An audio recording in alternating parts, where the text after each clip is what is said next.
Hello everyone! So for today's video, maghimo ta og homemade embutido.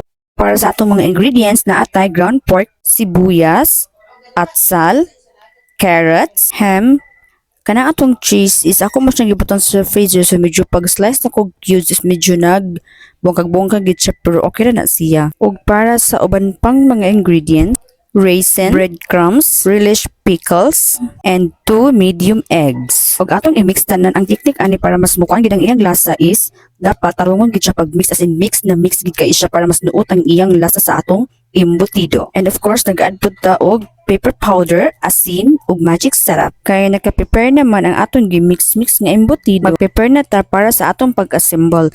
First nabutang lang ko ana og cellophane kay para di ta maghimo sa atong embutido kay para sure gid siya nga ma-assemble siya or limpyo pud siya. So kana naka-prepare na pud kog mga fuel nga atong gamiton. Ang pag-pack is depende na sa inyo kung unsa kadaghan nga make it sure lang nga matarong siya og close para dili maghungaw ang atong embutido. Kay gagmay lang man ang atong gihimo so nakahimo ta na og 30 pieces.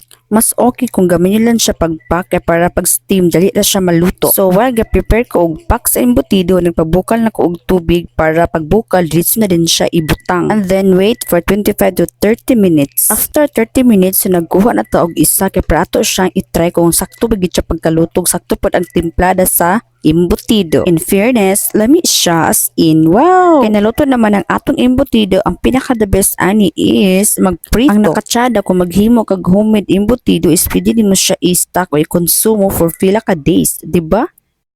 So muna itong final nga embutido na steam na ni siya, then ako siyang giprito. So let's eat. Hindi ka humot.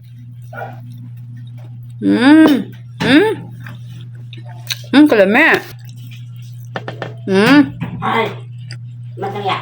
Lami kayo.